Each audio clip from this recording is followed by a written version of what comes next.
نبی کریم صلی اللہ تعالیٰ علیہ وآلہ وسلم کا دل مبارک جو تھا، یہ اس میں بڑی تنگی آئی تھی. اس حوالے سے تنگی آئی تھی کہ نبی کریم صلی اللہ علیہ وسلم نے جس وقت اعلان نبوت کیا، اظہار اسلام کیا، لوگوں کو اسلام کی دعوت دینا شروع کی، تو لوگوں نے طرح طرح کی گفتگو جو ہے وہ اللہ تبارک و تعالیٰ کی ذات کے بارے میں، اسلام کے بارے میں، قرآن کے بارے میں، حضور علیہ الصلوۃ والسلام کی ذات مبارکہ کے بارے میں کرنا شروع کی. تو اس سے دل مبارک جو ہے وہ تنگ ہوا، یعنی اس کے اندر ناپسندیدگی آئی اس حوالے سے، اور تنگی یوں آئی کہ آپ علیہ الصلوۃ والسلام کو یہ ناگوار گزرتا تھا، اور آپ علیہ الصلوۃ والسلام اس سے دل برداشتہ ہوتے تھے، پسند نہیں آتا تھا. تو اللہ تبارک و تعالیٰ نے نبی کریم صلی اللہ تعالیٰ علیہ وسلم سے ارشاد فرمایا کہ الم نشرح لک صدرک، کہ آپ کو یہ تنگیاں آ رہی تھیں، آپ جو ہے وہ دل برداشتہ ہو رہے تھے، لیکن ہم نے آپ کے دل مبارک کو وسعت دے دی، یعنی یہ تنگیاں آپ سے دور کر دیں، اب آپ کے دل کے اندر کسی طرح کا کوئی تنگی نہیں ہوگی. تو دو قول تو ایک جیسے ہیں. ایک قول ابن عباس رضی اللہ تعالیٰ عنہما کے حوالے سے فرماتے ہیں کہ قال ابن عباس رضی اللہ تعالیٰ عنہما شرحہ بنور الاسلام، کہ اللہ تبارک و تعالیٰ نے یہ جو وسعت دی، شرح کی دل مبارک کی، یہ اسلام کے نور کے ذریعے کی. اور دوسرا سہل بن عبداللہ تستری رحمۃ اللہ تعالیٰ علیہ کے حوالے سے فرمایا وقال سہل بنور رسالتی، کہ نور رسالت کے ذریعے اللہ تبارک و تعالیٰ نے آپ کے دل مبارک کو وسعت دی. یعنی نبی کریم صلی اللہ تعالیٰ علیہ وآلہ وسلم جس وقت کفار کے ان ظلم و ستم کی وجہ سے، ان کی ہرزہ سرائی کی وجہ سے، اس خراب گفتگو کی وجہ سے دل مبارک میں جو ہے وہ ناپسندیدگی آئی، تو اللہ تبارک و تعالیٰ نے اسلام کا جو نور ہے وہ آپ علیہ الصلوۃ والسلام کو یوں عطا فرمایا کہ آپ تمام کے تمام معاملات کو اللہ تبارک و تعالیٰ کی طرف سپرد کرنے والے ہو گئے. اسلام کا معنی انقیاد ہوتا ہے، یعنی اتباع کرنا، پیروی کرنا، سر مبارک کو جھکا دینا. تو چونکہ یہ سارے کے سارے معاملات جو ہو رہے تھے، جب نبی کریم صلی اللہ تعالیٰ علیہ وآلہ وسلم کے دل مبارک کو یوں وسعت دی کہ اسلام کا، رسالت کا نور عطا فرمایا، تو نبی کریم صلی اللہ تعالیٰ علیہ وآلہ وسلم ان تمام معاملات کو اللہ تبارک و تعالیٰ کے سپرد کرتے رہے. یہ ٹھیک ہے جو کر رہے ہیں کرتے رہیں، لیکن معاملہ چونکہ اللہ تبارک و تعالیٰ کی رضا کا ہے، مجھے تبلیغ کرنے کا حکم ہے، مجھے دین کے احکام پہنچانے کا حکم ہے، تو میں پہنچاتا رہوں، اور ان کے ان معاملات کو میں اللہ تبارک و تعالیٰ کے سپرد کر دوں. اگر یہ تنگی کر رہے ہیں، یہ سخت الفاظ بول رہے ہیں اسلام کے بارے میں، اللہ کے بارے میں، میرے بارے میں، تو ان تمام کو میں اللہ تبارک و تعالیٰ کے سپرد کرتا ہوں کہ اللہ تبارک و تعالیٰ جانے اور یہ جانے. مجھے میرے رب عز و جل نے اس بات کا حکم دیا کہ میں اس کے معاملات کو بندوں تک پہنچا دوں، اس کے احکام کو بندوں تک پہنچا دوں، تو وہ میں نے پہنچا دیا. تو جب اس بات کے ذریعے حضور علیہ الصلوۃ والسلام کے دل مبارک کو وسعت دے دی اس ذریعے سے، تو اب حضور علیہ الصلوۃ والسلام کے دل کے اندر وہ جو تنگیاں آ رہی تھیں کفار کی وجہ سے، وہ ختم ہو گئی. حسن بصری رضی اللہ تعالیٰ عنہ کے حوالے سے فرماتے ہیں قال الحسن ملأہ حکما وعلما، اور ایک نسخے کے مطابق ملأہ حکما وعلما، کہ یہ جو سینے کو وسعت دی ہے، اس کا مطلب یہ ہے کہ اللہ تبارک و تعالیٰ نے آپ علیہ الصلوۃ والسلام کو علم عطا فرمایا، کثرت کے ساتھ علم عطا فرمایا، کہ جس کے ذریعے سے آپ کا دل مبارک وسیع ہو گیا، دل مبارک کے اندر وسعت آ گئی، اور آپ کو حکم یعنی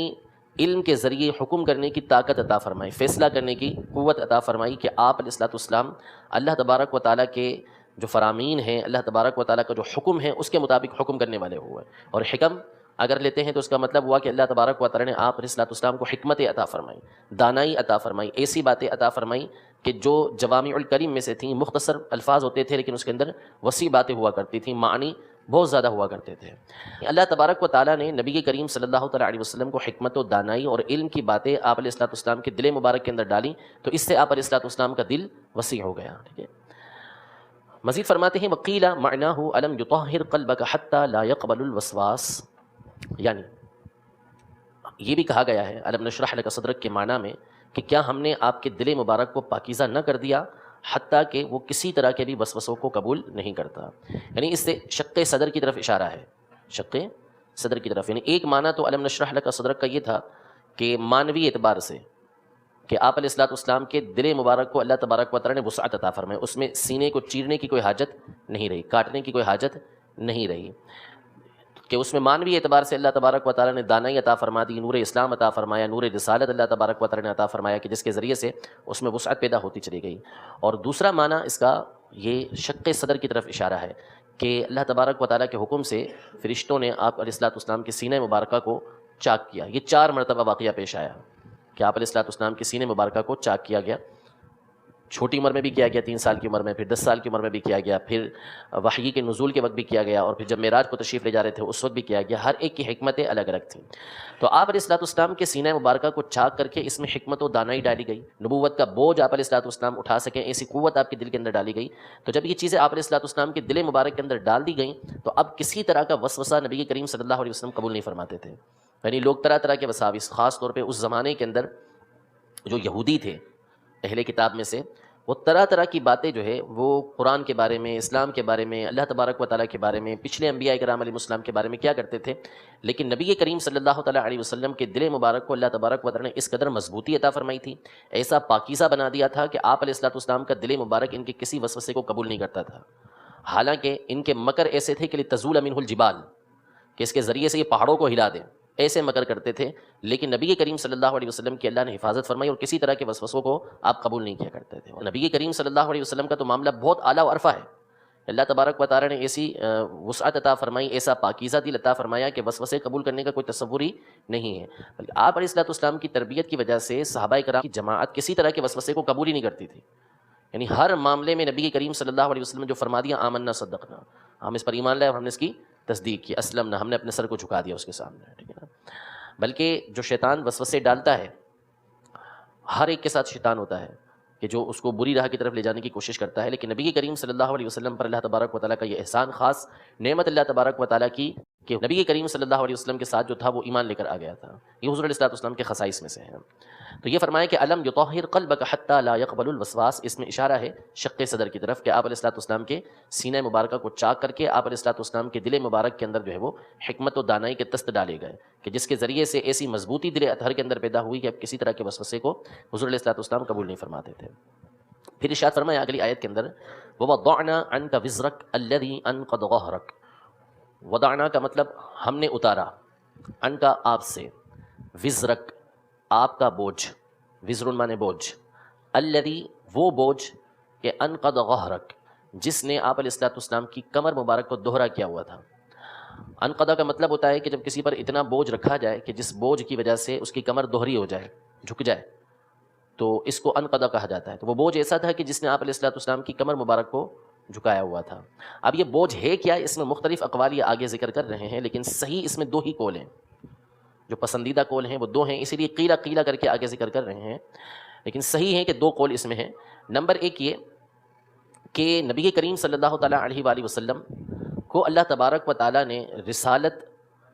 مقام رسالت عطا فرمایا تھا، رسول بنایا تھا، اور آپ پر احکام شرعیہ کو پہنچانے کا حکم تھا۔ اور پہلے ہم اس بات کو بیان کر چکے ہیں کہ یہ رسالت کا بوجھ اٹھانا آسان کام نہیں،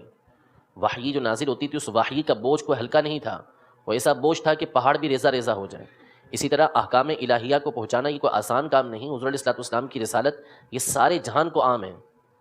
تو جس کا مقام جتنا بڑا ہوتا ہے اس کی آزمائشیں اور اس کے امتحانات اتنے ہی زیادہ ہوتے ہیں۔ تو حضور علیہ الصلوۃ والسلام کا مقام رسالت یہ سب سے بڑھ کر تھا، تو سب سے مشکل کام آپ علیہ الصلوۃ والسلام کا تھا۔ تو گویا کہ یہ ایک طرح کا بوجھ تھا، ایک طرح کا بوجھ تھا کہ اتنا بھاری کام، ایک تو وحی کا بوجھ اٹھانا، پھر اس کو آگے پہنچانا، لوگوں کی اخلاقی تربیت کرنا،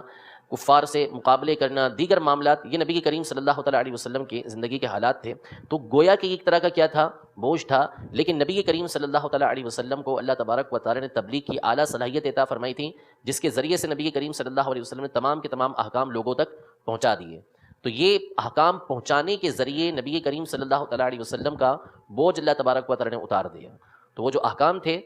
جو وحی کا بوجھ تھا، رسالت کا بوجھ تھا، وہ نبی کریم صلی اللہ تعالیٰ علیہ وسلم نے تبلیغ کے ذریعے لوگوں تک جب پہنچا دیے تو گویا کہ یہ آپ کے اوپر جو بوجھ ہے وہ آپ نے اتار دیا۔ جیسے ہم کہتے ہیں کسی نے کسی کے بارے میں کہا کہ بھائی فلاں تک میرا یہ پیغام پہنچا دینا، ایک کوئی چیز دے کے کہا کہ پہنچا دینا، تو یار یہ میرے پر بوجھ ہے، تو میں نے جب اس کو پہنچا دی تو ایک بوجھ سے میں کیا ہو گیا، بری ذمہ ہو گیا، ٹھیک ہے نا۔ تو اسی طرح یہ معاملہ ہے کہ جو احکام حضور علیہ الصلوۃ والسلام پر تھے، جب نبی کریم صلی اللہ علیہ وسلم نے وہ پہنچا دیے تو گویا کہ وہ بوجھ اپنے اوپر سے حضور علیہ الصلوۃ والسلام نے اتار لیا۔ اور دوسرا اس کا معنی جو پسندیدہ کیا گیا ہے وہ یہ ہے، جو پہلے بیان کیا ابھی تھوڑی دیر پہلے، کہ حضور علیہ الصلوۃ والسلام چونکہ فطرت سلیمہ پر تھے ہمیشہ سے، نبی تو آپ ابتدا سے تھے، جب حضرت آدم علیہ الصلوۃ والسلام ابھی مٹی اور پانی کے درمیان تھے، اس وقت بھی نبی کریم صلی اللہ علیہ وسلم نبی تھے، نبی الانبیاء ہیں آپ علیہ الصلوۃ والسلام۔ زمانے جاہلیت میں جب ابھی حضور علیہ الصلوۃ والسلام نے اظہار نبوت نہیں فرمایا تھا، تو آپ کو معلوم ہے تاریخ جو ہے وہ کیا تھی، کہ اس وقت کفار کے حالات کیا تھے، یعنی عرب کے حالات کیا تھے، کس طریقے سے وہ اللہ تبارک و تعالیٰ کے ساتھ بتوں کو شریک کیا کرتے تھے، پھر ان کے مزید برائیاں، زنا کاری، شراب پینا، ایک دوسرے سے لڑنا، ظلم و ستم، طرح طرح کی برائیاں ان کے اندر موجود تھیں. تو یہ چیزیں نبی کریم صلی اللہ تعالیٰ علیہ وسلم کے قلب اطہر پر بھاری گزرتی تھیں، آپ کو یہ شاک گزرتی تھیں، ناپسندیدہ تھیں آپ علیہ الصلوۃ والسلام کو. تو گویا کہ یہ آپ علیہ الصلوۃ والسلام پر ایک بوجھ تھا، گویا کہ یہ آپ علیہ الصلوۃ والسلام پر ایک بوجھ تھا. تو اس لیے جب اللہ تبارک و تعالیٰ نے آپ علیہ الصلوۃ والسلام کے ذریعے ان چیزوں کو دور کر دیا، ان چیزوں کو دور کر دیا، تو گویا کہ یہ اللہ تبارک و تعالیٰ نے آپ علیہ الصلوۃ والسلام سے ایک بوجھ کو اتار دیا. مزید فرمایا وقیل اراد ثقل ایام الجاہلیہ، یعنی آپ سے ایام جاہلیت کا جو ثقل تھا اس کو اللہ تبارک و تعالیٰ نے دور فرما دیا. یہ وہی جو ابھی ہم نے ذکر کیا کہ ایام جاہلیت کے اندر جو طرح طرح کے کام ہوتے تھے جس کی وجہ سے حضور علیہ الصلوۃ والسلام کی ذات مبارک پر وہ چیز گراں گزرتی تھی، دل مبارک وہ گراں گزرتی تھی، اس کو اللہ تبارک و تعالیٰ نے دور فرما دیا. وقیل، اور کہا گیا ہے کہ اراد ما اثقل ظہرہ من الرسالۃ حتی بلغہا، کہ اس سے مراد یہ ہے، یعنی آپ علیہ الصلوۃ والسلام کی پیٹھ مبارک پر جو بوجھ تھا اس سے مراد جو ہے وہ رسالت ہے، یہاں تک کہ حضور علیہ الصلوۃ والسلام نے اس کو پہنچا دیا تو وہ بوجھ مبارک اتر گیا. اس قول کو کس نے نقل کیا ہے؟ فرماتے ہیں حکاہ الماوردی والسلمی. امام ماوردی نے اس کو نقل کیا ہے اور امام سلمی نے. ماوردی یہ تفسیر کے، فقہ کے، اصول کے بہت بڑے امام گزرے ہیں. علی بن حبیب القادی ابو الحسن، ان کی تفسیر ماوردی کے نام سے، النکت والعیون کے نام سے، النکت والعیون کے نام سے، اس میں یہ ہر آیت کے تحت علماء کے اقوال ذکر کرتے ہیں، مطبوع تفسیر ہے یہ. اسی طرح ان کی کتاب ہے ادب الدین والدنیا کے نام سے، الاحکام السلطانیہ کے نام سے. تو بہت بڑے یہ اپنے زمانے کے عالم تھے. ان کا یہ قول نقل کیا ہے جو درست قول ہے کہ اس سے مراد رسالت ہے کہ جس کو آپ علیہ الصلوۃ والسلام نے پہنچا دیا. اور سلمی یہ صوفیہ کے بہت بڑے امام گزرے ہیں، امام ابو عبد الرحمن السلمی. ان کی کتاب حقائق کے نام سے سیدی اعلیٰ حضرت امام اہل سنت نے میزان الاعتدال کے حاشیے میں ان کا زبردست دفاع فرمایا ہے. تو یہ بہت بڑے صوفی عالم تھے، یعنی علماء باطن میں سے تھے. تو ان دونوں کے قول نقل کیے کہ ماوردی جو علماء ظاہر میں سے ہیں اور بہت بڑے عالم ہیں، ان کا بھی یہ قول ہے، انہوں نے بھی اس کو نقل کیا ہے. اور علماء باطن میں سے یعنی صوفیہ میں سے امام سلمی ہیں، ان کا بھی یہ قول ہے کہ یہاں پر بوجھ سے مراد جو ہے وہ رسالت ہے. یعنی آپ علیہ الصلوۃ والسلام پر جو رسالت کے احکام پہنچانا تھے وہ بڑے ثقیل تھے، بھاری تھے، لیکن اللہ تبارک و تعالیٰ نے تبلیغ کے ذریعے اس کو اتروا دیا. ٹھیک ہے. وقیلا، اور کہا گیا ہے کہ عصمناک ولولا ذالک لاثقلت الذنوب ظہرک، کہ ہم نے آپ کو محفوظ رکھا، ہم نے آپ کو محفوظ رکھا. اگر ایسا نہ ہوتا تو پھر نعوذ باللہ گناہ سرزد ہوتے اور وہ آپ کے کمر مبارک کو بھاری کر دیتے. لیکن یہ تعلق بالمحال ہے، تعلق بالمحال ہے، یعنی ایسا ہو ہی نہیں سکتا. اللہ تبارک و تعالیٰ نے آپ علیہ الصلوۃ والسلام کو گناہ سے کیا کر دیا؟ محفوظ کر دیا. جب محفوظ کر دیا تو آپ علیہ الصلوۃ والسلام سے گناہ کا صدور ہو ہی نہیں سکتا. جب گناہ کا صدور ہوگا ہی نہیں تو گناہ پیٹھ کو بوجھل کیسے کریں گے؟ وہ کر ہی نہیں سکتے. پیٹھ کو بوجھل اس لیے نہیں کر سکتے کہ اللہ تبارک و تعالیٰ نے آپ کو اس سے محفوظ فرما دیا.